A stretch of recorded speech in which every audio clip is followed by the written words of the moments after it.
Hello, everybody. How's it going? It's me, Crendor. Welcome back to another episode of Fishing with Crendor. I believe we're on episode 57. Six. Yes. Wait. 6. Yes. And today we're fishing with Mathis. I didn't want to interrupt that incredible introduction, so yeah. I just wanted to wait the math to get done. I could smell the smoke coming out of your ears from here. I'm Yeah. glad we got there. Hey man, what's up? It's good to talk to you, and thanks for having me. Yeah, no problem.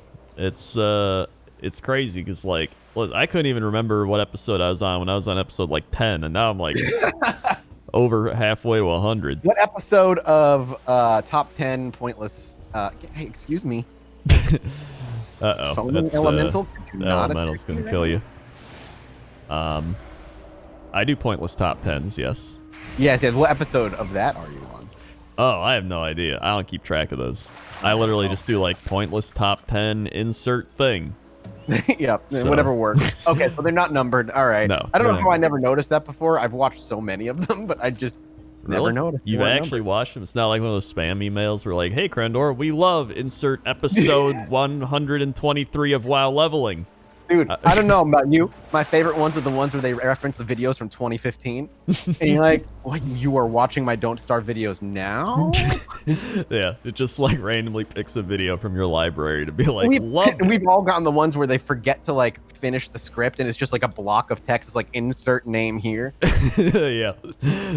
Honestly, that would make me more likely to work with them. Look at this. At least they're just whatever, dude. They have as much energy for this job as I do for this one. Exactly. So why don't you go ahead and tell people who you are and what you do?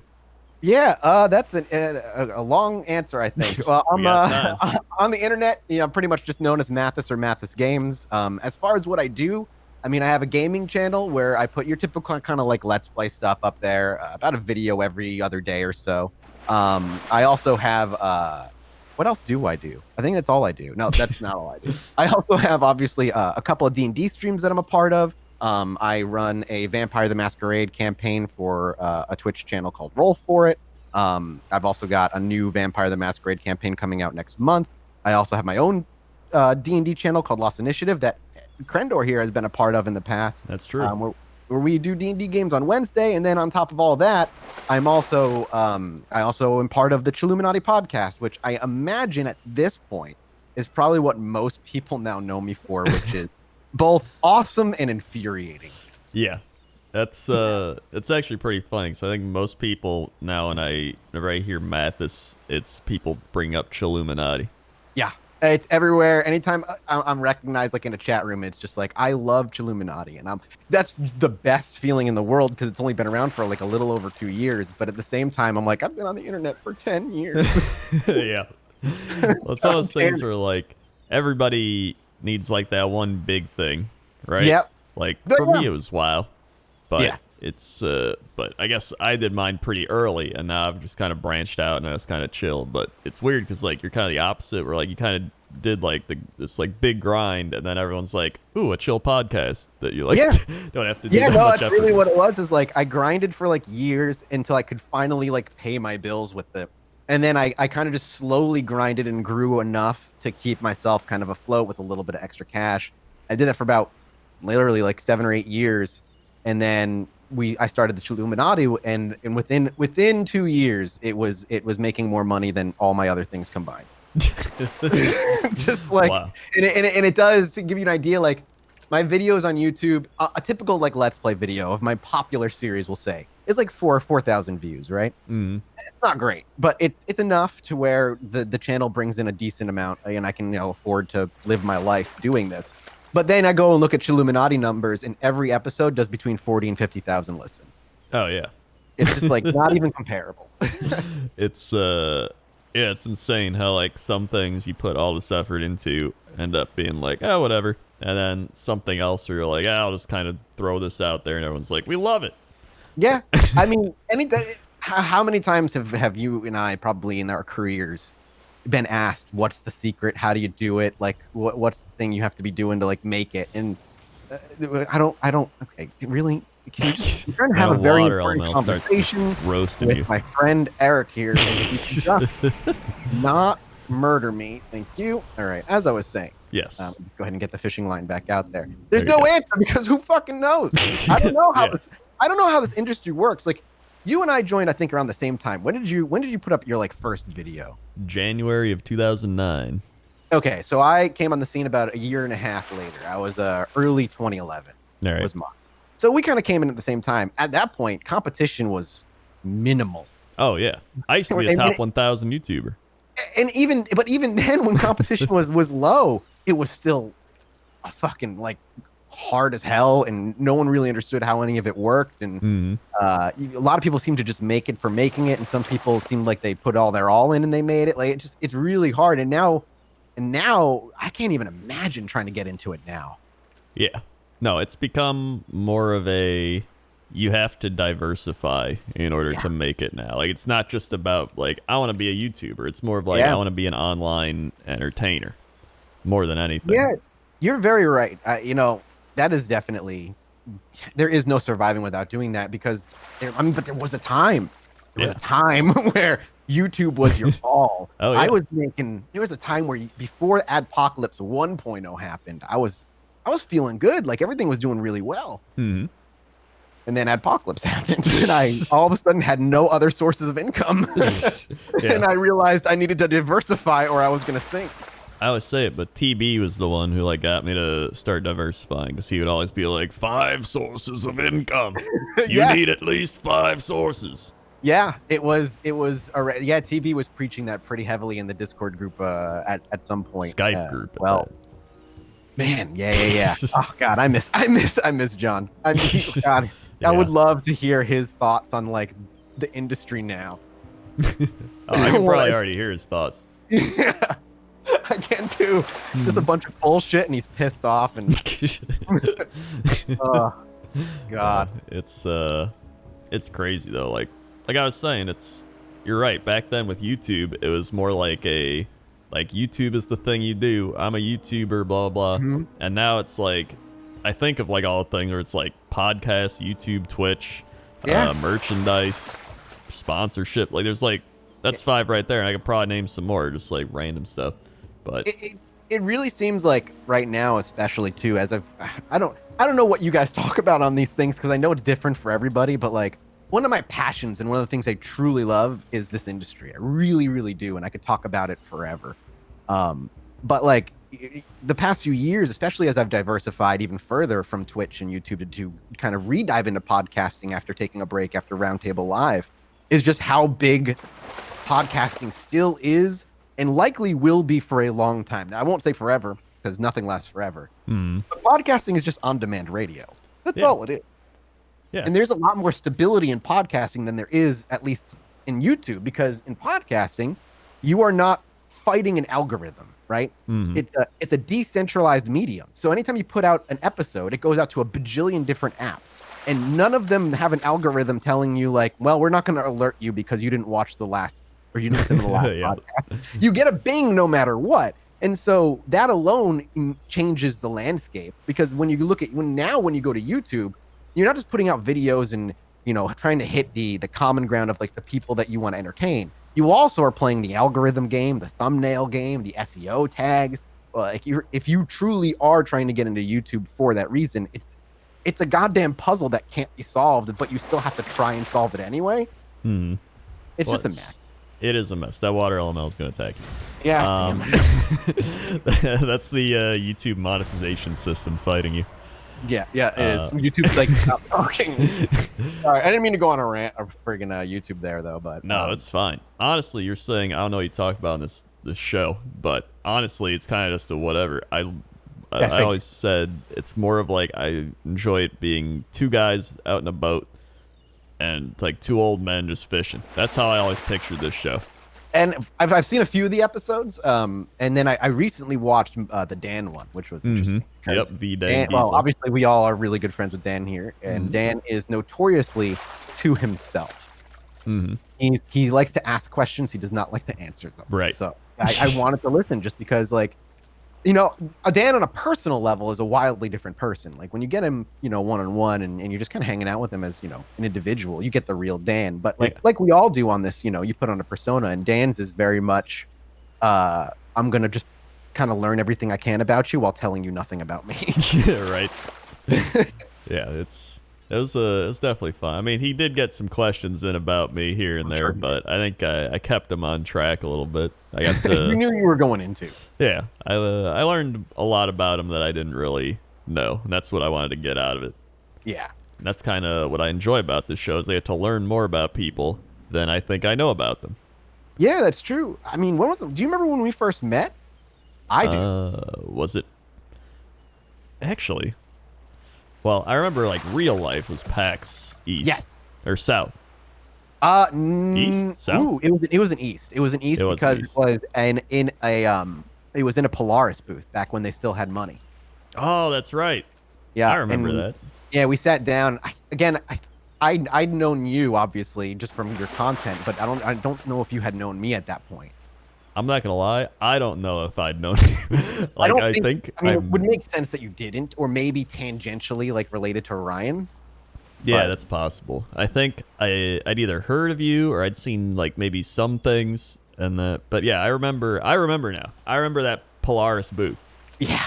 That booth, dude. I will say, while certainly I wasn't making any big bucks on YouTube, Polaris for about 2 years made me feel really important. That's true. Making you a host and putting you up in that little, for somebody who was kind of new to quote unquote success in the industry, sitting in those booths and then putting you up on that stage when you really didn't know like none of it mattered and it was them just using you. But at the time, you feel important, and it was like really a confidence boost. Well, here was my trick. I knew they were trying to use me, but I took advantage of that anyway. So I was like, listen, they're trying to use me, but you know what? I'm going to take their free food. I'm going to take the fact that I can feel like I'm cool for like 10 minutes and run with it. Did you ever get paid to do anything for them? Possibly. Okay, so I don't know if you remember this. Oh my God, they were pissing away Disney money.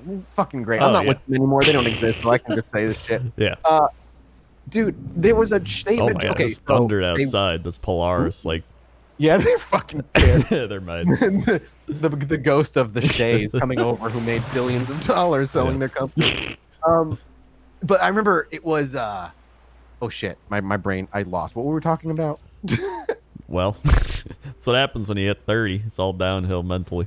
Oh God, I'm almost halfway through my 30s, dude. Big oof. Oh no, I remember what it was. Okay.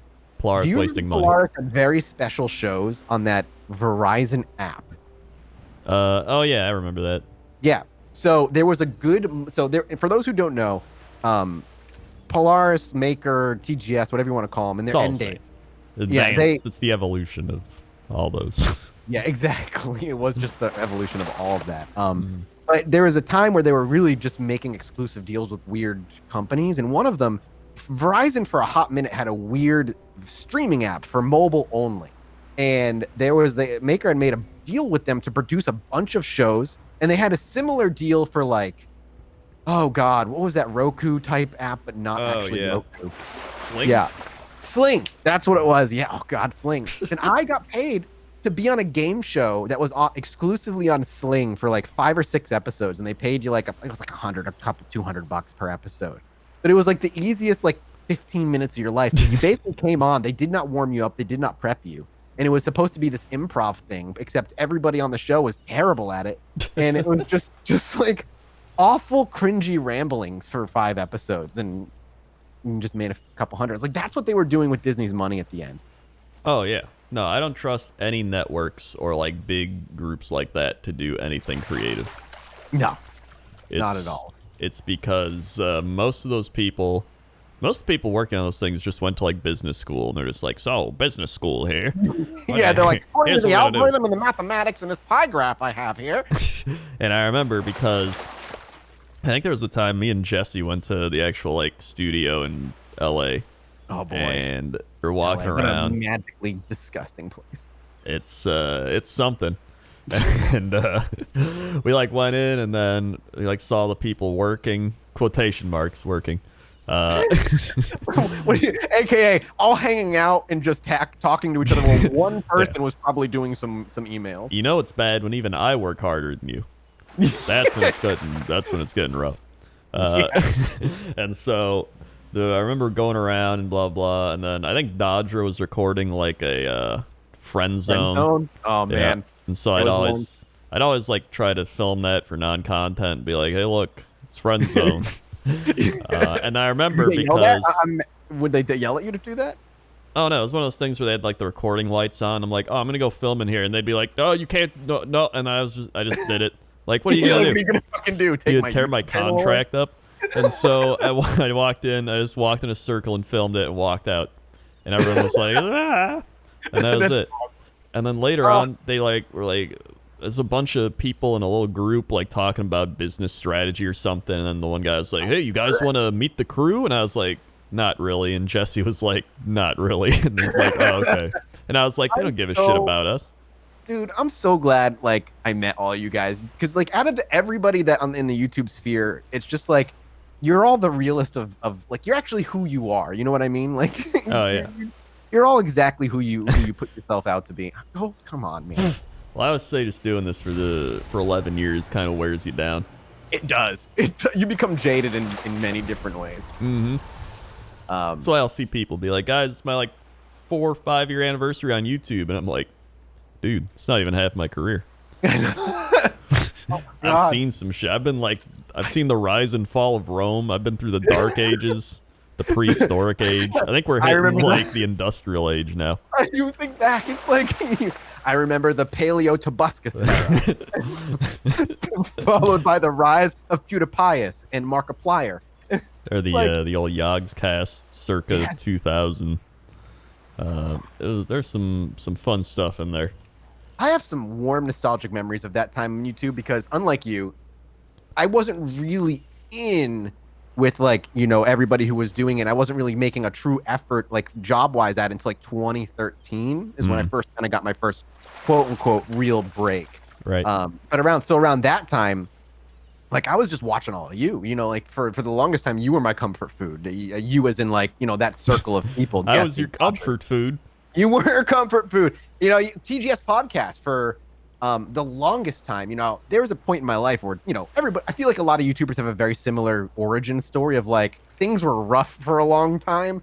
And then YouTube was my out in one way or another. Mm-hmm. And yeah, similar story where there's like a point where it was like just I was in a really, really bad place for personal reasons and family. But like every Thursday I had D&D and I would go over to Scott's place, who's on Lost Initiative show. You know him as Dale Rick if you've watched, talking to audience people. And I would always get there early because I'd get out of my job like 2 hours earlier. So always give me time to watch the co-optional or TGS. And I always remember thinking like, man, these guys just seem like really cool, chilled, down to earth people. And I just kind of hope that's how they are. And then over time, Jesse, you know, I got Cox. Jesse. Oddly enough, Jesse is the realest out of all of everybody because how he is on camera is like pretty close to how he is in IRL. It is pretty close. It's pretty freaking close. And then my first interaction, my first ability to even talk to any of you was I got pulled on to co-optional. In an episode where I think he was away getting treatment or something along those lines, or he was away for some reason. So Jesse was running it and they needed 2 guests and they literally ran out of guests in the TGS network. So they went to their farm network, which was RPM. I don't know if you remember RPM. I do remember that. Yeah, that's where I was. That's like the AAA baseball teams compared to like that was like minor league baseball compared to like major leagues. You're right. And now that they don't exist anymore, the contract was a 60-40 split. It was awful. Oh, that's a terrible contract. Yeah. Yeah, it was awful, but that's all they offered. So, but they came to me and they're like, look, they're looking for people, and you know, they gave me the like they squeezed my butt a little bit and were like, your channel's nice and big. You're really close to joining to the other side. Basically, do you want the spot? And come to find out pretty quickly, it was basically because they ran out of people.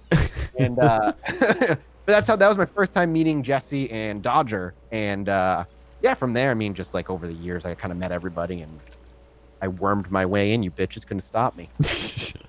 Well, you tried. You tried so hard. Well, let's dial it back a bit. It's probably a good point to dial it back. Yeah. So when did you first like get into video games? Were you like 3 years old and played a Nintendo or what? That's exactly it. I was 4 years old and played a Nintendo. Close.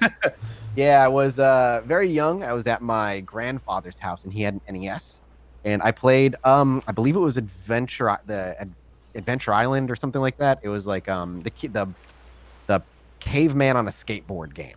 I remember you could get a skateboard and skate around, and it was just literally from then on. It was just my love and my passion. My mom rather, and my dad ended up getting me an NES a couple years later, and then honestly, it's just been my love ever since. Dang. Yeah, there's been no bumps in the road between my relationship with me and video games. It's such a passionate response. I just drawn in. Just so drawn in. Well, what about after that? Like, what would you say was like your favorite console growing up? Oh man. You know, I my first real like good memories of video games would be kind of the next generation after. I got a I don't know what you were, if you were an SNES or a Genesis kid, or maybe you were lucky enough to have both. I was SNES, and my friend had a Genesis, so occasionally I'd play it. Yeah, I was your friend basically. I had the Genesis, and my good buddy had the SNES. I remember waking up one morning, and my dad woke me up extra early before school, and he's like, "I got a surprise for you, buddy." And he brought me into the living room, and he sat me on the table. My mom was like putting my shoes on and stuff, and I was just a kid. And he turned the TV on, and he brought out a box that had the Sega on it. The Sega Genesis box with Sonic on it. And I remember freaking out, and he turned it on. He's like, "You got like 20 minutes before you got to go play." And like that was my first real memory of like a system of my own. And from there, like the Sega, I collected so many games for it. And I come to find out later that my dad bought the Genesis. So my dad at the time was like a dishwasher at a restaurant. Mm-hmm. Couldn't afford a Genesis at the time. Some dude in the parking lot of the area he was working in was selling Genesises out of the trunk of his car for $100 each. Oh my god!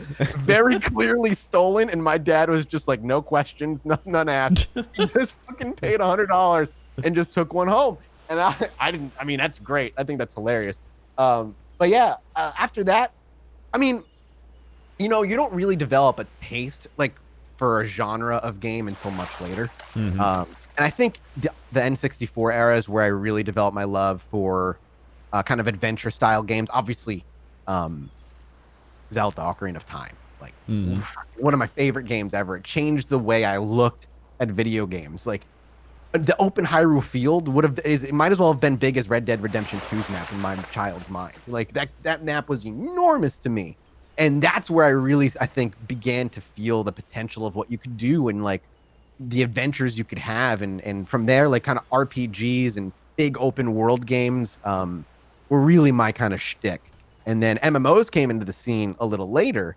And year 2001 is when I got Star Wars Galaxies. And that just blew the cap off for like a good 10 years of what my new favorite genre would be. WoW would eventually come into the picture. And yeah, I was there on launch day, and I was that's where the name Mathas came from. Is WoW. Oh, yeah, I didn't know that. Not a fun story.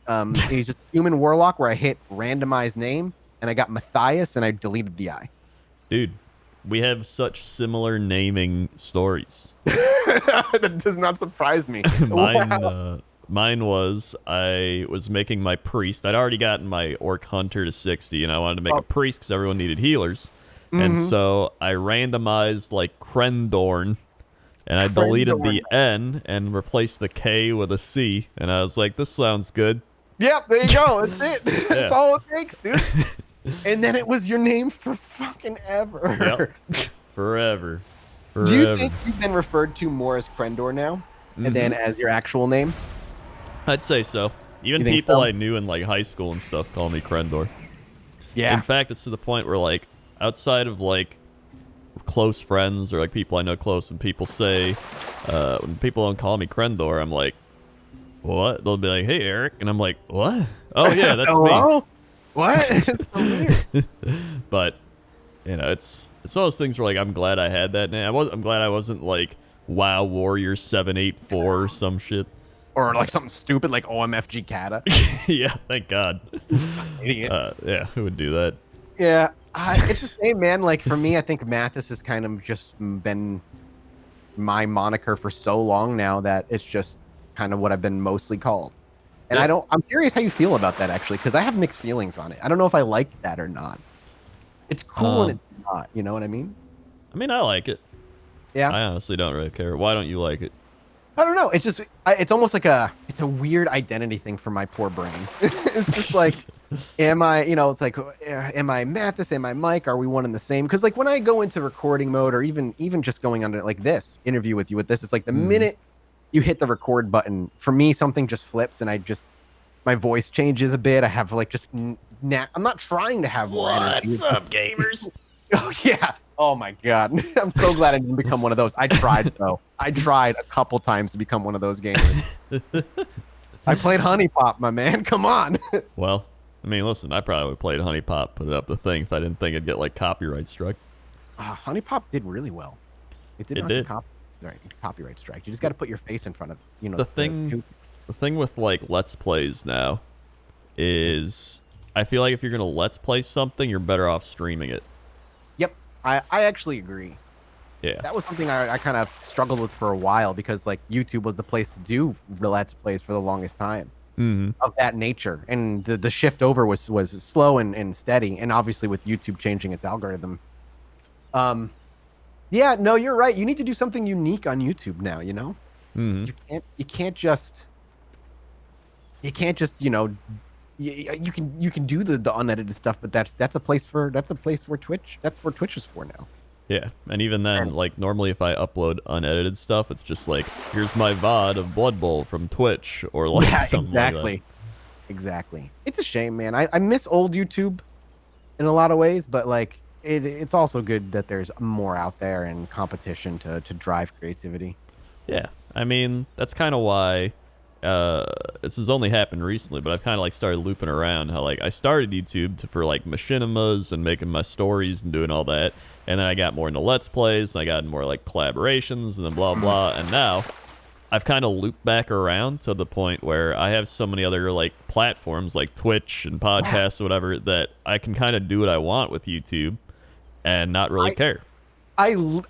Before I jumped on this call, I was talking to my editor for like 30 minutes. We were just bantering back and forth, and we said the same thing. It's like now that we have these other avenues, and I can do like D&D on Twitch and streaming on Twitch, or I have the podcast now that's kind of just financially stabilized me.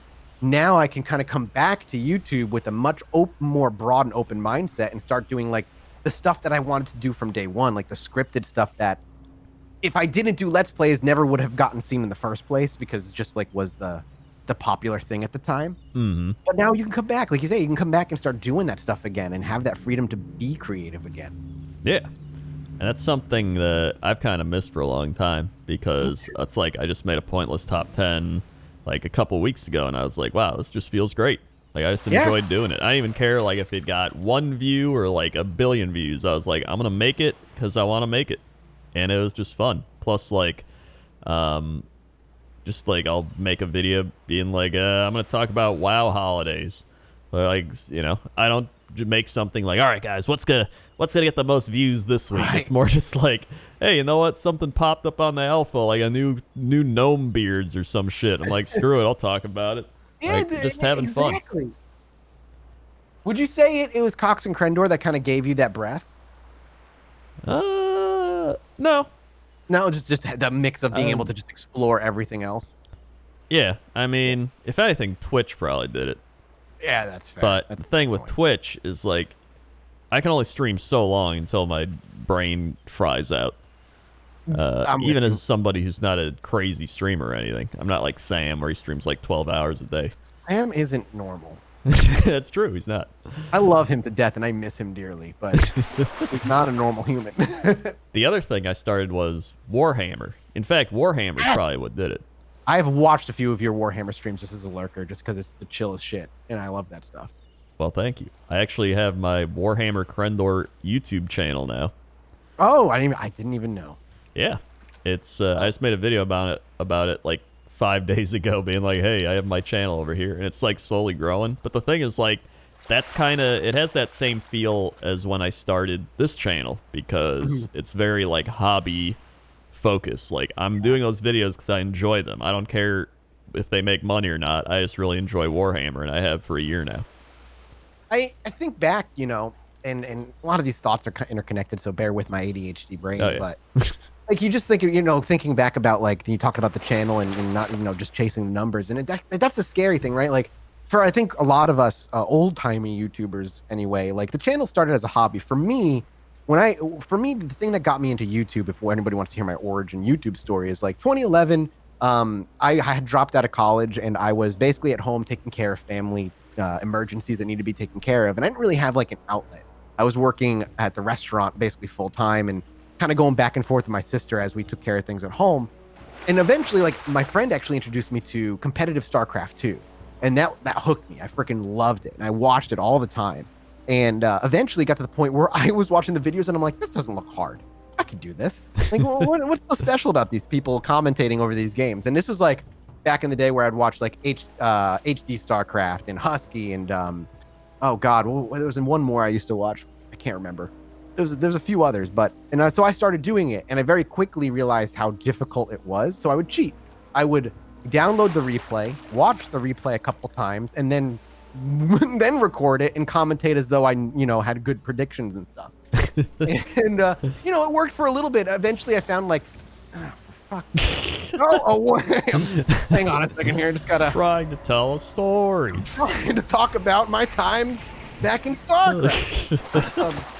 But at the same time, I started playing competitively too, and I was like in Bronze League. And for the next 2 years or so, that was all I focused on. And I built an audience of like 20 to 30 viewers, which to me was wild. I remember showing my mom a video and I had like 10 views on it. She's like, wait, that's 10 different people? And I was like, well, I don't know if it's 10 different people, but it's 10 different views that aren't me. And she was like baffled by it. And I remember getting my first paycheck. It was like for $25 and change. But it was just all StarCraft. And I kind of had built up a little small corner.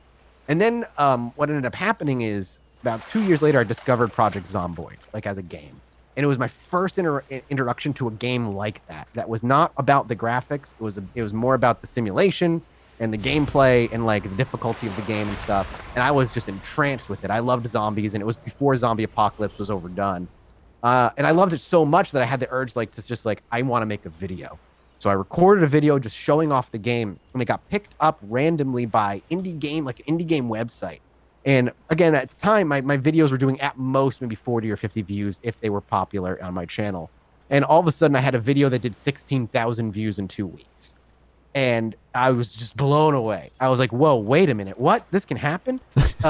And so then I hard shifted away from StarCraft, and that's when I started doing Let's Plays. I started with Project Zomboid and very focused on that. And that game really gave me my first audience of a couple hundred. Zomboid was like a unique game. It was a unique way of kind of making a YouTube video at the time. And people loved it. And then from there, fast forward another couple years later, and Northernlion is a thing. And I had discovered Northernlion, and I really liked his Isaac videos, and I was watching his Twitch stream. It was when Twitch was really new. The egg himself.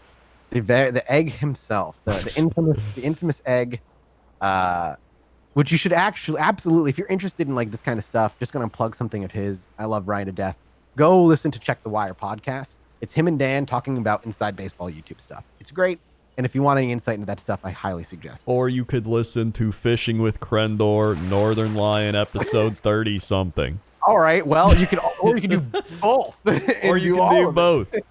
Great. But at the end of Ryan's early Twitch shows, he would do an open Q&A with the audience. And he had interacted with me on Twitter a couple of times, just like, you know, as a fan. Mm-hmm. And I asked the question. I knew PAX East was coming up, and I knew he was going to be there. And I was like, hey, I'm going to be at PAX East. Do you want to get lunch sometime? And he said, offhandedly, just like read my question out. And I don't think he knew what the question was beforehand. And he just said, yes. Oh, yeah, that'll be great. If we see each other, let's grab some food. And I took it seriously.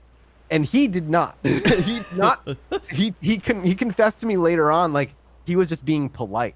He had no intentions of being like serious, but I hunted him down, and through phone numbers and like texting, I finally found him. He was like, oh, I already ate lunch, but I'm going to be in this area for like 45 minutes. Do you want to come say hi? So he was just like, I guess he was kind of annoyed that I was like looking for him. So he said, all right, we'll say hi, whatever. And then I came to say hi, and as they were gonna go, and I was saying goodbye, he's like, "Do you want to come?" And I was like, "Oh, well, yeah, I'll definitely come." And we went and hung out, and then we hung out for the whole day, and it was just like a natural, like, "Oh man, okay, cool." Like he's a cool dude, and we get along. And then I knew Ryan as a friend for about a year before we did anything collaborative on YouTube together. And then really it was when Ryan and I and Arumba did the CK2 collaboration, our very first like open collaboration, that I got my real start, and I had my in to try and do this as a job. So there was like 4 or 5 years where I just kind of was pedaling and running in place to make this happen. To be fair, that is a little crazy where you are hounding him down for his lunch details. Let me before it sounds like I'm too crazy. All right. Nick, we all know Nick, right? Like Rockley Smile. Mm-hmm. He reached out to me and gave me his number. So like it was one of those things where I don't think I was the only one who thought he was being serious. It's just Ryan thought that he was being obviously not serious about it. I see. Yeah. It wasn't like I was a crazed fan looking to hunt him down. I just assumed. Finally, I can eat with Northernlion. I just show up and I'm sweating. My God. And I was so pumped just because I was so excited to meet the dude, you know? That was fun. What did you like the most about, well, a little off topic, but not really, with like Project Zomboid? Like, why was that the game that really kind of got things going? Or you said it was, right? Yeah, well, for me personally, I think the reason I was so attracted to that game is I really loved games that just kind of could be open-ended. And there was no end to this game. The end was you were eventually going to fail, and you were eventually going to die. So it's just you alone in this giant open city and zombies everywhere. And it was lore-correct zombies, right? Meaning one zombie by itself is not a threat. Hell, 2 or 3 are pretty manageable as long as you are being cautious. But once you are, it's your own mistakes. You think, for instance, you're on this happened to me. I was on a 3-story building, and I was at the top floor looting something, and I could hear the zombies like breaking down the doors downstairs, and I knew they were on their way up. And I was like, I'll be fine. I have a sheet rope out the window. Let me just go into this bathroom. Let me loot it for maybe some possible like medicinal supplies that I need because I'm running low, and I'll get out of here. Lost track of time in the bathroom, was like not really hurrying, just kind of packing my backpack, taking things slow. And by the time I was done, the door busted down and the zombies poured in. And it was just, no matter how many I killed, like I emptied my gun. I had no ammo left. I was swinging with my baseball bat until they just kind of cornered me and they swarmed me and killed me. And it's like, that story is only mine. Nobody else is going to play that game and have that story, the way they died, the very reason, the logic behind it. Nobody gets to do that. So I can make videos about this and show somebody and tell somebody a story while they can also play along and not lose any like entertainment value out of the video. Where something along the lines of a let's play of like a single player game might be really popular for a couple of episodes, but then there are people who are going to go get it themselves because they don't want anything spoiled anymore. Mm-hmm. And there was something really attractive about that for me. Just as a player, I really liked that open-endedness, but then, you know, when I'd been doing YouTube for so long and I found something that felt kind of unique and fun and that wasn't really being done outside of Minecraft at the time. And so that kind of drew me in. And I'm happy it did because, you know, Project Zomboid is still to this day being hugely updated. It's such a fucking good game now. And I'm really proud of those devs for really enduring the beating they endured during development of that game. Because it was not a pleasant development cycle for them, but you know, I'm happy that we kind of grew. It's weird, like me and the dev kind of grew in tandem with each other. Like they were nobodies and I was a nobody, and they kind of grew, and they were one of the first 10 games in the Steam Greenlight batch. Oh wow! Yeah, and they're still not in early access. No, I didn't even. I didn't know it was released or started in like 2013. Yeah, they went about they did the Minecraft model early on, where it was an alpha that you paid $8 directly to developer for, and they'd give you a download link. Yeah, wow. It's been around for a long time. So we were playing it on stream, I think 2 years ago, because I'd just gotten my big toenails removed. Oh yeah, I remember you've had so many painful little surgeries. A lot of painful fun. That was the same year I got my gallbladder removed. They gave me like right, yeah, that was all in the same year. They for my gallbladder thing, they gave me like 40 painkillers. All right, and I think I took like 10, and then I took the rest of them for my toes because my toes actually hurt more than I think my surgery did. Damn, dude, it's awful. Well, towards like when they were getting like really bad, and so then I got my toenails removed. And I remember this is relevant because we were playing Project Zomboid, and I remember just like I think I'd just gotten my toenails removed. It was like right before, and I just remember taking one of those painkillers and being like, "Whoa, man, this is why like suburban housewives get addicted to this shit." Like, and then I was like, I remember because I would limit myself to like one a day, and I was like, I'm not taking maybe two if I'm like in super pain, but I'm like, I'm not doing more than that. And then as soon as that thing was gone, I'm like, nope, never touching them again. Yeah, that's scary, right? Like, the worst painkillers I've had, they gave me like 800 milligram like Tylenols, more or less. Like, just it just destroyed the pain. There's for like a mouth thing for me, and yeah, I never finished them. By the time that it was done, I was like, even that, I was like, I'm good. I don't need this shit. I think mine was the Tylenol and hydrocodone. Yeah. Oh yeah, that's what I had too. Yep, that's what I had. That was good shit. I was telling people, I was like, you know how good those drugs were? I was playing BFA and I was having fun.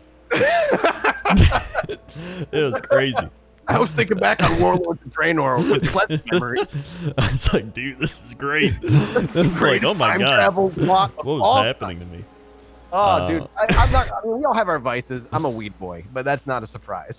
Like, I actually, weed's legal here in Illinois now. Same here. It's legal here in Mass. So I've gotten like some like chocolate weed things, and every like maybe like once a week, maybe twice a week, I'll just eat one at night, just to like chill out.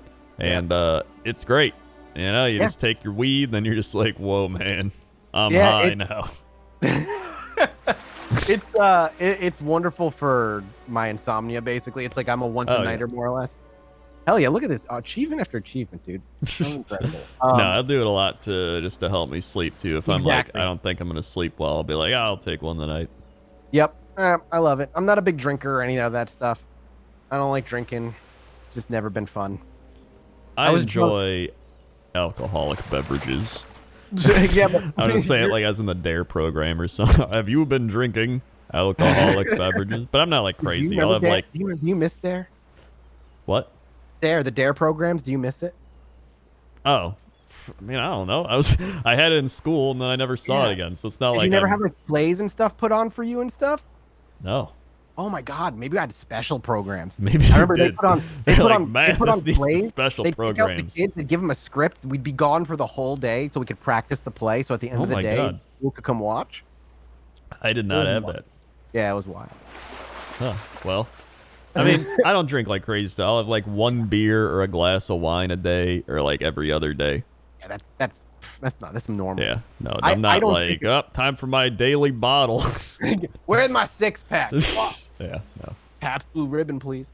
I don't drink like at all, and I drank recently. I want to say recently, 2 months ago now, and I had smoked a butt ton. I'd smoked like a pretty fat amount, and then I immediately drank like 2 glasses of wine with the person I was with, and then we ran out of wine, and then we drank alcoholic margarita mix just as it is. Oh my God!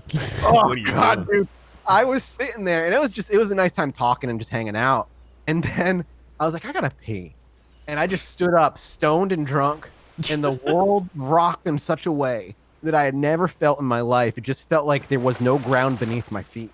And I just kind of went to my knees, and I just shuffled my way to the bathroom. And I went to the bathroom, and I tried to get back to my room, and I couldn't. So I went to the porch, and I was in an Airbnb, and I was on the 3rd floor, and I just like leaned over, and I just vommed all over their satellite dish. Oh my God. And then I crawled back, and I couldn't even make it back into bed. I made it to the guest bed, and I spent about 13 hours the next day dry heaving and being in pain. Jesus. And then that was the last time I drank recently. So, I've never actually thrown up from drinking or like blacked out from drinking. Like granted, the thing is like I always get stopped in terms of drinking just by my like gastrointestinal issues, or I'm like, if I drink 3 drinks tonight, my IBS gastritis is going to be hurting me tomorrow. I can't do that. Grandpa Crendor. Yeah. And then I think with weed stuff, like I remember one time I took a weed chocolate, like it was like one of the first times I took one, and I think I was like, all right, this says that taking how much was it? It might have been 10 milligram. Oh, that's not even. I mean, 10 milligrams can be a lot for somebody who does it. I like 5 milligrams. Yeah, five's pretty damn good. And I remember I took the 10, and I was like, I was a little too high. Like I wasn't like going crazy, but I was like getting a little paranoid. I started getting the jitters. Yeah, that's bad. I was like, okay, this is not having fun. And I like slowly, I was like, all right, I'm good now. Were you like a big weed person, or I don't say big weed person? Were you just like a weed person all through your life, or is it more of a recent development? No, that's the funny part is everyone's like, dude, Crendor's like the highest person around, like for years, like throughout my YouTube thing, and I actually hadn't even tried weed until like I want to say 3 years ago at like a New Year's Eve thing, and they were like, hey, you want to try a cookie? And I was like, sure. And then I was like, whoa, man. It's a very similar story. My whole life I've always had bags under my eyes. Little did I know it was just depression. At the time, I just thought I was tired all the time. Everybody would always say, man, this is always stoned. I'm just like, I'm not. I'm like the most innocent kid in the world. I'm so not scared stoned. I'm just clinically depressed. Yeah, exactly. But back in 2000, that's not something that you knew. But I got into it for the very first time at 4 years ago, at 30 years old for me. And it was like, it was just at a point where I was up all night, just always thinking about work. And I was just stressed out about wanting to make videos and edit and just like nonstop. And I couldn't sleep and I couldn't shut my brain off. And I was like, fine, my brother had gotten me weed for Christmas and I hadn't touched it. And I was like, I'll crack into it and I'll just try it. And I just have it. I was like, oh, I get it. This is great. No, it's so common. The thing is, like, I don't really like smoking it. Cause like, I don't mind the edible things, but like, I don't really do it often. But it's like, once or twice a week, which maybe that is often. I don't know. No, I mean, compared to me, it's not often. But compared to people like doing it every day, I guess I'm more of like an alcohol person. You know, Alex. Oh, Alex. Okay. Let me tell you a story about Alex Faciane. Before we prep into this, I don't know how the story's going to go. Faciane is one of my best friends. I fucking love that man to death. He's such a good guy. Alex is an amazing dude. He is. And I always said, he's one of the funniest people I've ever met. He is. I love him so much. And all right, I'm ready for this Faciane story. Okay, so one time, I don't know how long ago this was. It was probably like 5 years ago. Maybe 4 or 5 years. We were going to dinner somewhere, and I remember we were like leaving to go to the place, and then Alex was like, oh yeah, I'll meet you guys there or something. And we're like, all right. And then he gets to his car, because his car is like right next to Jesse's car, and he reaches into his pocket and he's like, where are my keys? And then we were like, where are your keys? And then he's like, yeah, I don't have my keys. And we were like, well, what's in your pocket? And he just was like 3 joints. Dude had 3 joints but no keys. That's Alex. I love it. It's so good. If you're with Alex, you always have weed on hand. Oh yeah, He'll always be there. I mean, to be fair, he's a very stereotypical like stoner dude of just like shaka bra, man. Oh yeah, but I've unfortunately indirectly picked up so many of his mannerisms. I just can't help it anymore. It's the worst. Great dude. Yeah, Faciane, I'll go to bat for any day. That man's a wonderful man. Yeah. Let's. I don't know how we got here. Yeah, I don't know how we got here either. Weed, Lamau. Yeah. So a lot of people are like, what's Crendor like when he's high? Because like he already seems high. Literally, I'm like the same, except I get more like hyper focused on stuff.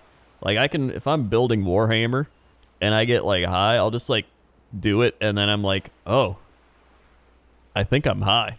And then I just and I are the absolute opposite in that regard. Because it's the other way. Like I need it to stop my brain from being so annoying. Oh, I see. Well, yeah, that is complete opposites. Or then, then you just start laughing at more stuff. I already laugh a lot, but then it's like, which is good. The thing is, like, it's with dumb stuff. Like I'll go to my Steam. I remember this would happen like, I don't know, whenever. But I went to my Steam and I was like scrolling through and I just saw some random game. Like, I don't know, like, let's see, what's a random game on my Steam? Sid Meier's Civilization 4. Okay. And I just would like see that and I just started laughing and I was like, this isn't even funny. Like, why am I laughing? But because then you start laughing at the fact that you're laughing at nothing. Yeah, exactly. So it's great. It's fun. Yeah, it's a good time. We want to move away from that, and I think it's where you're trying to get away from the conversation. Yes. So, love drugs, don't do them. Yeah, don't do drugs unless it's legal and you're of age. Yeah. So, where was I going with this? Your ADHD is rubbing off on me now. I'm sorry, man. It's probably bad to have two ADHD people in the same room. I actually don't have ADD. Oh, okay. That's good. Lucky you. A lot of people also think they're like, wow, Crendor's so ADHD, but like I actually don't have ADHD. I think part of it's because I watched so much. Well, I was gonna say because I've watched like a lot of TV growing up, and I would just sit there and like watch TV and just be like distracted. But I think part of that's because I didn't have ADHD, so I was able to just focus on thing. I never had focusing problems except for math, but I think I'm just dumb. This is I think like it's common. And unfortunately for the teachers, we literally have computers in our pockets, so we're fine. Yeah. Yeah, it was the other way around. Growing up, I could not focus. Even and I didn't understand why. No matter how hard I tried, I couldn't. Nothing sunk in, and it was just the opposite. But I mean, that's what this fishing show's for, right? Tangents. Exactly. So, I have a few friends like that, and you know they're great, and it's actually really fun because being around them it's a blast. Yeah. It's a good time, dude. I was gonna ask you about World of Warcraft. Yes. Because like this show essentially started as like me talking to people about World of Warcraft, and then it became more of just a general interview show where I kind of talk about video games and World of Warcraft sprinkled in. Makes sense. And then I just use WoW as the platform because I think fishing and WoW is relaxing in general. I agree. Plus, most people have like games as a whole. Plus, most people I think have played WoW at least once. Have you played Red Dead Redemption 2? Yep. The fishing in it. I don't know if I did fishing in it. Oh, it's so good. Huh. Did they recently add it in? No, you just have to get to a certain part in the story where they give you the fishing pole. Oh, okay. You can go ahead and fish. That's what I didn't do. Yeah, and there's different fish depending if you're in the rivers or ponds or lakes. And it's great. I think you would love it. Get to that point. Just play it until you get to that point. My thing is like I just yeah, no, I mean I'm game to tangent, man. All right. I'm game. You know that. Oh, I am too. You're talking to the person who derailed the co-optional podcast, and that became my thing. I know. You literally became like your character on the co-optional. The way I thought of you back then when I was just a fan was like your character was the forced fourth wheel. Yes. That's a great way to put it. Yeah. And I kind of learned from Mindflame. I don't know if you remember him. I do remember Mindflame. Yeah. And I remember watching the Danish stuff back in the day. Illegal Danish, yeah. For some reason, that made me die laughing. I recently, like 2 years, within 2 years, tried to watch it again. I'm just like, I don't get why. Yeah. It's, he gave me the whole concept of non-content. Oh, that's all. Yeah, that makes sense, though. Yeah. Like, he was very much a wacky, goofy guy. And so, but, like, he kind of acted as I don't want to say like a catalyst, but he acted as like a mentor to my non-content ways. And so, yeah, makes sense. Yeah, I think it's both good and bad for me. Oh God, what was I gonna mention? We were gonna go to WoW, but then we got distracted. That's right. WoW, fishing, non-content. Was it how I got into it? You just want to talk to me about WoW. That's all I know. Derailed part. All right, let's just go to WoW. Sure. So how did you get into WoW? When was your first World of Warcraft thing, right? You said, was it before or after Star Wars Galaxies? After Star Wars Galaxies. Star Wars Galaxies was my first MMO. And it drew me to it because it was a sandbox MMO. There was not really any dungeons. There was one dungeon that you could go to. Other than that, it was just an open world, basically, where the tools are more or less handed to the player. The economy is run by the player. Player-run towns where there was classes and experience that would go into the politician class, and the higher you went into that, the more buildings and stuff you could do for the town and your tax rates and stuff.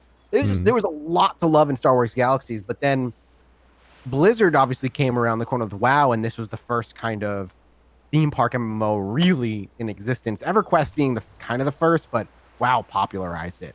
And I jumped into WoW right at launch, 2004. The first character I rolled, can't remember his name. It was a dwarf, and I tried to play, and looting was taking like it was impossible. It was like you got that first quest to like kill boars in the area as a dwarf, and like when you would go to loot on launch day, you would just get stuck in the kneeling position forever. So yeah, I remember that. And you just couldn't really do anything. So I kind of put the game away. I tried for a few days and then waited a couple weeks. And then my first real character was a human warlock by the name of Mathis. And I played him all the way through up until Wrath. Wrath is when I switched off of him. But yeah, I got into WoW way back at launch. Why'd you switch off him? I wanted to. So it speaks a lot to me as a person, I think, is why I switched off of him. I was playing a warlock and I was getting into raids, but I wasn't good or important enough to bring along them like all the time. There was better geared warlocks and whatnot. And I was on a farming guild, the Wild Stallions. They would then pluck people from that to put in the main raiding guild. Remember back those days when they did that? Yeah. Yeah. So I was on one of those guilds, and I really wanted to just that guild. The farming guild was like a raiding guild in and of itself, but I was still, even on that guild, I wasn't like high enough or needed enough. So you're in the minor leagues again. You got the running theme of being in the minor leagues. Of the minor leagues. It was awful. But Wrath came around and they changed Paladin a lot, and it looked really cool. And I wanted to try Paladin out, and I went Paladin tank. And then at that point on, I stuck with my Paladin tank until I stopped playing the game. I loved it. I just loved being a tank. And dungeon running in Wrath was so fun. I don't know why it was different. I couldn't tell you why it was different, but I really enjoyed running dungeons in Wrath. And that was kind of how I played. I leveled all the way up. I saw the content, and then every day I would just queue for dungeons and just do dungeon.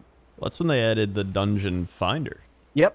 Right. Me and my buddy would queue together. And because I was a tank, I could just get us instant queues all the time. And that's like, great. Yeah. You know? It's funny because a lot of people are like, oh, I hated that dungeon system. That ruined WoW. Yeah. But at the same time, I feel like there's a lot of people enjoy it. Like, I actually enjoyed playing in Wrath and doing dungeons because it would be like, oh, I got to go to school. Yep. Because I just started community college, I think, around then, and I'd be like, oh, but I'll run a quick dungeon. I would do it, and then I'd go to class, and I'd come back and do whatever. So, I mean, it was convenient, and I did enjoy doing it. And, I mean, we are of the age where kind of MMOs grew with us, you know? Mm-hmm. Like, MMOs were kind of hit at a moment where we were its target audience, and as our target audience got older, they had to find ways to make it more casual. And I know people yell about how casual WoW has gotten, but honestly, it was necessary for a long time. Now, though, like it being the age that I am and having more time just because my life is more in order, I miss the old sandbox MMO days, as I've talked about before. Mm-hmm. But I don't think I'll ever miss the old school WoW days, you know, the 40-man raid days. I just don't think I'll ever have a taste for that again, because 8 hours in Molten Core and you only got halfway through, and it wasn't even positive you were going to get anything other than some DKP.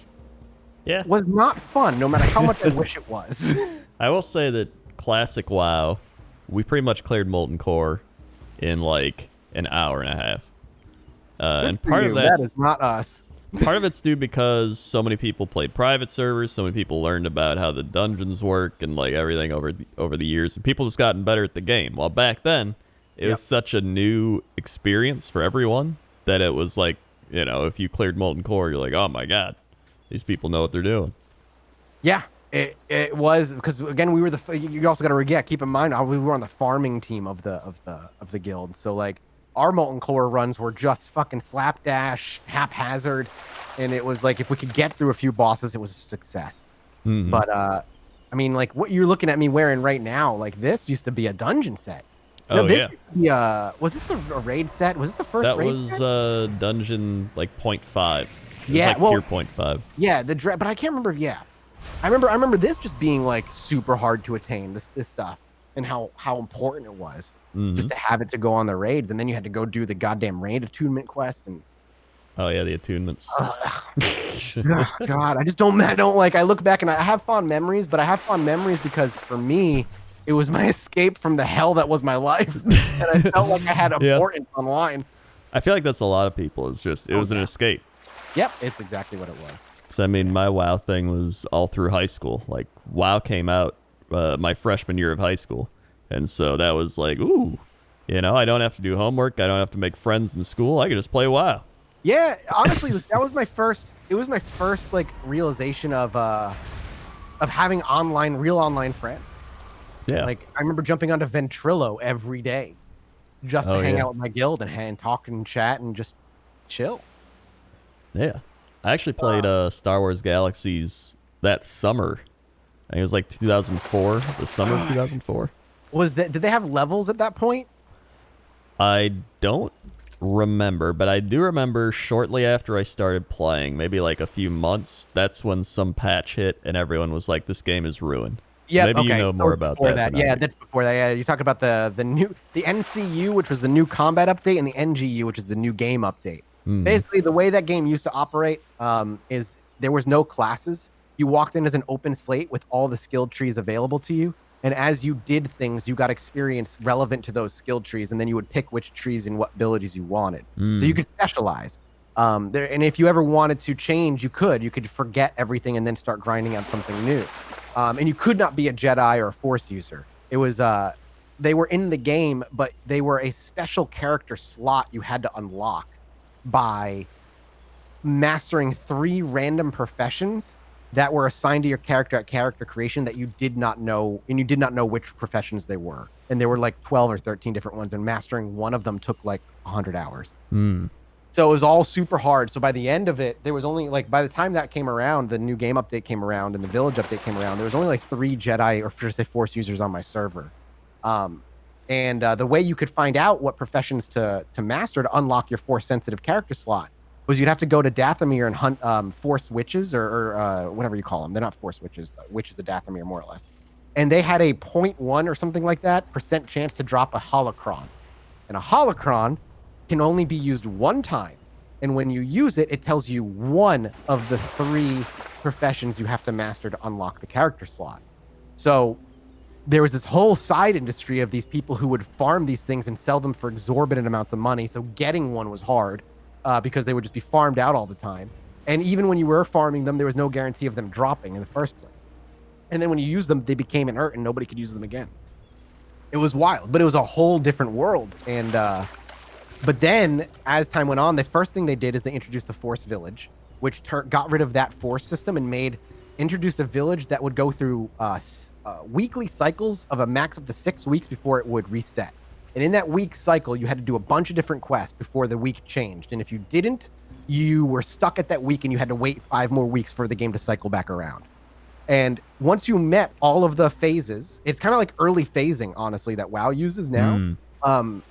But once you did all the phases and it went through it all, you would then unlock the Force sensitive characters. And then it became way more common after about a few months. But what the cool thing was back then, before the village and that, Force character slots, before we get into how they ruined it even further, like what those were permadeath characters. You could only die twice. If you died a third time, the character got deleted. Oh, wow. And anytime you used a lightsaber or force powers in front of any player, you were flagged for world PvP on the rest of the server, and bounty hunters could now take bounties out on you and start tracking you and hunting you across the galaxy. That's actually... Oh, I remember that, actually. I remember the bounty hunter stuff. Mm-hmm. Now that you mention it. Yeah, like that was super cool. But then they changed it. They got rid of that whole system and they introduced classes, just like WoW, and they made Jedi a class that you could just make your character. They introduced levels, 1 to 90. They introduced jumping in like a WoW combat system in a game that wasn't built around a WoW combat system. And they just like lost everybody and everybody quit. That's so dumb. Yep. That's so dumb. Then they made the Old Republic. Man. What a game, though. What a fun, interesting little world of a game. Yeah, because it's like, I remember I was just a Wookiee and I had my speed bike and a house. Yep. And, like, put some furniture in it and like a random plot. Yeah, me and my brother were Wookiee brothers. I was a doctor and he was an architect and he did interior decoration. He made all this furniture and stuff and I made all these buffs and made money. It was just fun. Yeah. Gaming was different back then, Crendor. I wish they had more games Or like there's more games that experimented with that type of thing, but I get why they don't, because it's like you can invest all that money and nobody plays, and then it's a waste of money. But at the same time, it's like there's got to be some way to like kickstart it, or like I don't know. You just can't go crazy for your goals, you know? You just got to do something simple like EVE Online does, and just give a world and give players the tools to rule that world in the way that they see fit. And then stories will happen from there. Yeah. No, it's very true. Yep. Well, we're getting towards the end, but I wanted to ask you. I realized that happened real quick. Yeah, I wanted to ask you. There's like a final thing about Chilluminati, because now that's like your biggest thing. So like that is like now it is literally my main job now. It is when we launched the Patreon overnight, it became my job. How did you get into Chilluminati? Like, what made you think of it and start it? I could tell you the story. It's a great little story. So I've always loved paranormal and aliens and ghosts. I've always been. I have ghost hunting equipment at my mom's house. Like, this is not something that's randomly I loved. I've always loved the weird, nerdy shit like that. Mm-hmm. On top of that, I've always loved like weird paranormal type podcasts.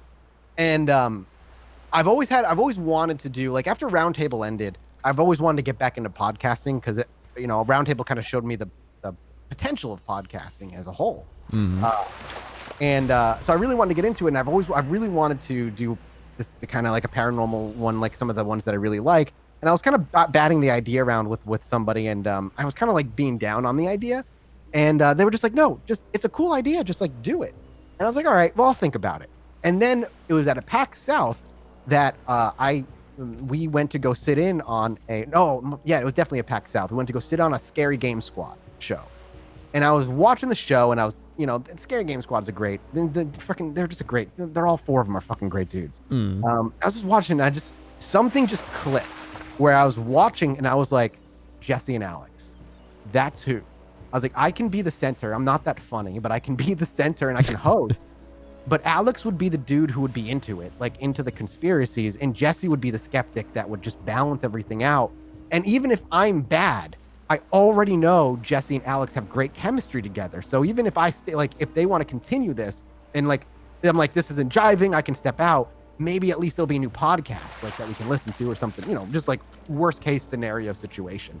Right. And so like I got that as I was watching them doing Scary Game Squad. And after it was done, we left, and I just threw them a DM the next day that just said, hey guys, simple pitch.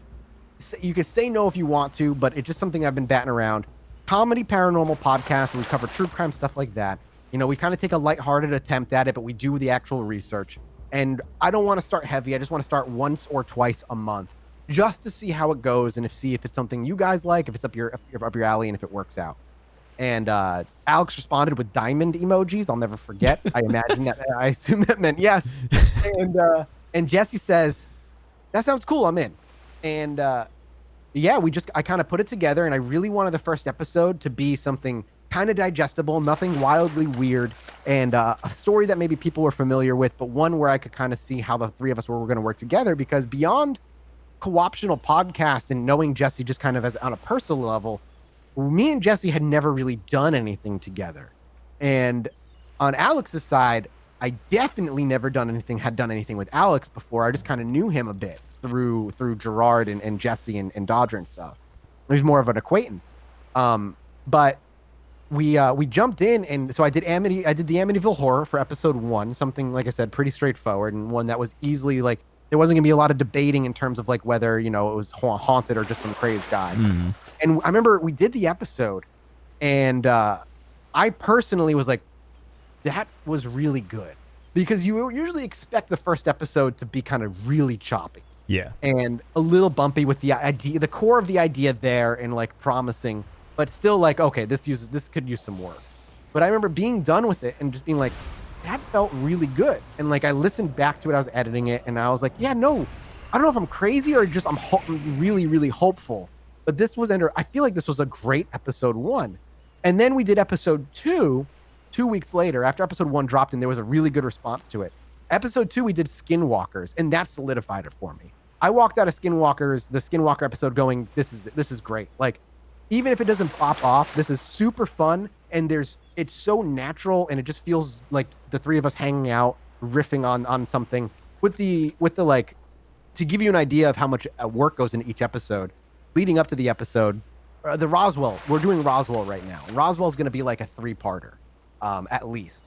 There's been 2 months of research leading up to this with me and a researcher that we've been working with for about a year now. We went through 4 books. We did a ton of just articles online. We put together a 30, she put together a 31-page outline, and I put together a 10-page outline. And then I'm using those outlines to write the scripts. So like, there's a butt ton of work that goes into these hour episodes, but they're so, when I'm in the work doesn't feel like work because I love the stuff. And then when I sit down, it doesn't even feel like we're like going through a script or like examining something. It really just feels like the 3 of us I'm kind of going through it, and it's just the natural improv comedy that comes from it, and the natural weirdness of it all. There's just something like, there's something there. And, since like episode 1 or 2, I've just been so happy and lucky and really humbled. I'm so afraid it's going to disappear overnight, like every day. But like, I'm trying to enjoy it every day, because this is like, if I went back into high school and I looked at Mathis sitting in the library reading weird alien stories, and I could tell him, hey, dude, that's going to be something that's going to be bigger for you later on. Like, no way in hell would I believe anything this weird bearded dude is trying to tell me, and I'd probably call the cops. But I'm realize how lucky I am with it, and I'm so proud of it, because it's like you said earlier, like it's the first thing of that I've been involved in that's really popped off in any degree to kind of give me a really solid footing in this industry finally. And it feels really good, because like I pour everything I do, my Judge Mathis, my Mathas games, the amount of effort that I put into Chilluminati, I put as much effort in everything. And there's a inherent like pride that comes along with it, even if you're just treading water and like you're just barely keeping your head afloat, but you're paying your bills. As long as I get to do what I love as a living, I couldn't be luckier. But then to have something like that, go above and beyond and really allow you to take a breath and feel comfortable for a little bit, I didn't realize how much that would affect me as a person, and at the same time make me look back and go, wow, I'm lucky as hell.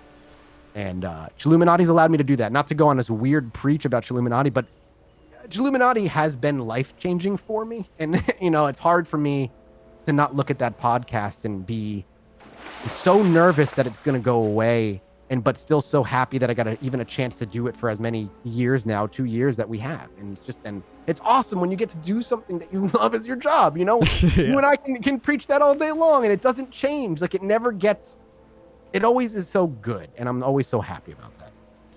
Yeah, no, I definitely agree with you. And I mean, I'm glad you finally found that thing. You've been looking for years. Yeah, I'm happy to. And, I consider myself lucky. I'm not trying to get all sappy. It's just like, you tapped into that shit, man. You're an emotional dude. But just talking to you, man, like, I've known you for a while, and while like I consider you a friend, I would love to, I'm just so I'm lucky to be able to consider these people, you guys, friends. And you guys are just real good people, and it's important, especially right now, with the things as they are. Yep. It's good to know that, you surround yourself with people that are who they say they are. And getting to do Chilluminati is with Jesse and Alex, two of some of my best friends now. It's nothing that beats it. Well, where can people find the Chilluminati Podcast? Hey, just Google it. You can find Chilluminati Podcast on all of your favorite podcasting apps, as well as on my YouTube channel. If you want to watch it on YouTube, you can go to youtube.com/MathasGames. If you're into it and you really like it and you want to support it, we've also got a Patreon you can go check out that we do a lot of behind the scenes rewards. You get like mini-sodes and scripts and research notes and stuff like that, and access to our community Discord, which is always dope. I'm also streaming a bunch. You can see me DMing on Saturdays on twitch.tv/rollforit. I'm doing Vampire the Masquerade. On twitch.tv/Lost Initiative Show, I'm DMing a Star Wars campaign. And then you can find all my other gaming stuff, including Judge Mathis videos, as well as MathasGames videos on the YouTube channel that I mentioned earlier. That's about it, I think. Fantastic. Crendor, thank you, man. This is a blast. I've always wanted to do a fishing with Crendor with you, so yeah, I'm excited. I'm so happy you invited me along. No, thank you for coming on. It was great. And I enjoyed it a lot. I'll put all your links in the description down below. Thank you so much. Thanks for watching us, you nerds. Yeah, thanks for watching. To like, comment, subscribe, whatever. YouTube lingo. Yeah, and, just please the algorithm gods, please. Yeah. And I always don't know how to end these things, so I'm just going to hit stop recording. Okay. All right. See ya. Bye.